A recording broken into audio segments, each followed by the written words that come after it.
Hello, അസ്സലാമു അലൈക്കും. എല്ലാവർക്കും സുഖമാണെന്ന് കരുതുന്നു. ഇന്ന് ഞാൻ വന്നിട്ടുള്ളത് ഒരു അടിപൊളി അച്ചാറിൻ്റെ റെസിപ്പിയുമായിട്ടാണ്. അച്ചാറെന്ന് കേൾക്കുമ്പോൾ തന്നെ നമ്മുടെ എല്ലാവരുടെയും വായിൽ ഒരു കപ്പിലൊടിക്കാനുള്ള വെള്ളമുണ്ടാവും അല്ലേ? ഇപ്പോൾ മാങ്ങയുടെയൊക്കെ സീസണാണല്ലോ. നമ്മളുടെ വീടുകളിലൊക്കെ കൂടുതൽ മാങ്ങ ഉണ്ടാകുമ്പോൾ നമുക്കിതുപോലെ അച്ചാർ തയ്യാറാക്കുകയാണെങ്കിൽ വളരെ കാലം, അതായത് വർഷങ്ങളോളം, 1, 2, 3 വർഷമൊക്കെ നമുക്കിത് കേടുകൂടാതെ സൂക്ഷിക്കാവുന്നതാണ്.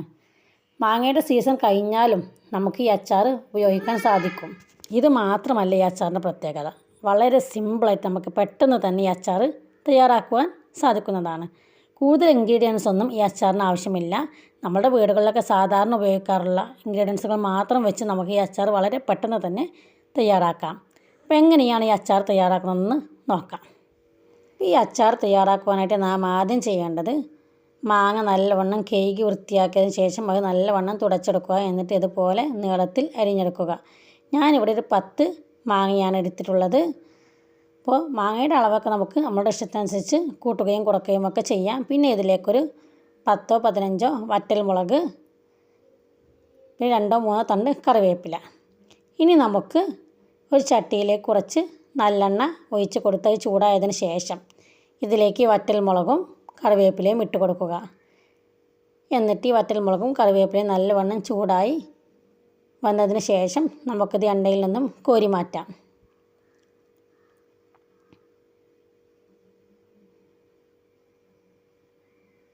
ഇനി നമുക്ക് നേരത്തെ അരിഞ്ഞു മാറ്റി വെച്ച മാങ്ങ ഈ എണ്ണയിലേക്ക് ഇട്ട് കൊടുത്തൊന്ന് വറുത്തെടുക്കാം.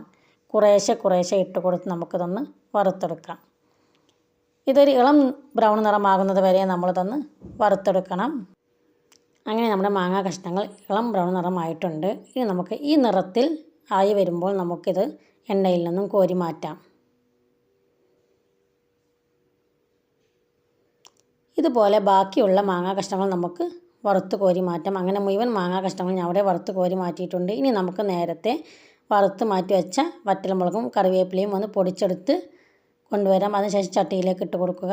എന്നിട്ട് നമുക്കിതിലേക്ക് ഒരു 1.5 ടീസ്പൂൺ കാശ്മീരി മുളക് പൊടിയും 1 ടീസ്പൂൺ സാദാ മുളക് പൊടിയും 1/2 ടീസ്പൂൺ മഞ്ഞൾപ്പൊടിയും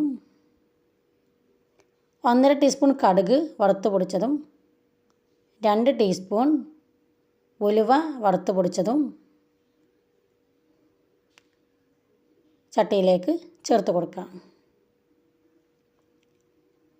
ഇനി ഇതിലേക്ക് നമുക്കൊരു 1.5 ടീസ്പൂൺ കായപ്പൊടിയും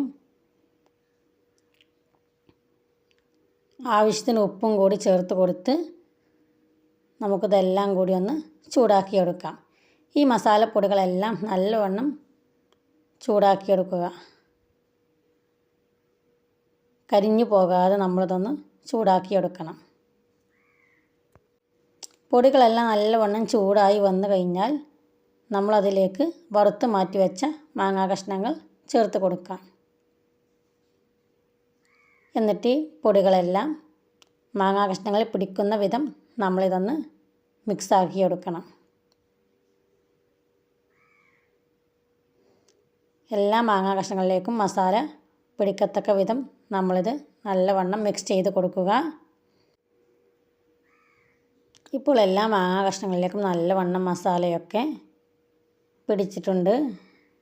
ഇനി നമുക്കിതിലേക്ക് നേരത്തെ മാങ്ങ വറുത്ത് മാറ്റി വെച്ച എണ്ണയുണ്ടല്ലോ, അത് നമുക്ക് ഈ മാങ്ങാ കഷ്ണങ്ങളിലേക്ക് ചേർത്ത് കൊടുക്കാം.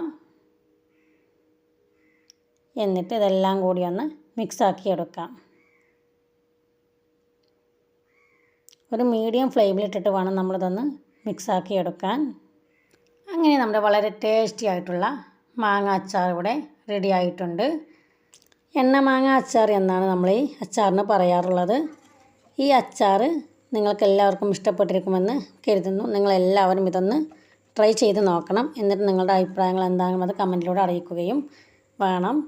നിങ്ങൾക്കെല്ലാവർക്കും എൻ്റെ ഈ റെസിപ്പി ഇഷ്ടമായെങ്കിൽ തീർച്ചയായിട്ടും എൻ്റെ വീഡിയോ നിങ്ങൾ ലൈക്ക് ചെയ്യുകയും കൂടാതെ നിങ്ങളെല്ലാവരും ഇത് മറ്റുള്ളവരിലേക്ക് ഷെയർ ചെയ്ത് കൊടുക്കുകയും, നിങ്ങൾ ആരെങ്കിലും എൻ്റെ ഈ ചാനൽ സബ്സ്ക്രൈബ് ചെയ്യാതെ കാണുന്നുണ്ടെങ്കിൽ ഒന്ന് സബ്സ്ക്രൈബ് ചെയ്യുകയും സബ്സ്ക്രൈബ് ബട്ടണിൻ്റെ തൊട്ടടുത്തുള്ള കുഞ്ഞു ബെല്ലൈക്കൺ ഒന്ന് ക്ലിക്ക് ചെയ്ത് ഓൾ എന്ന ഓപ്ഷൻ എനബിൾ ചെയ്യുകയും ചെയ്താൽ ഞാനിടുന്ന വീഡിയോസുകൾ നിങ്ങൾക്ക് യഥാസമയം ലഭിക്കുന്നതാണ്.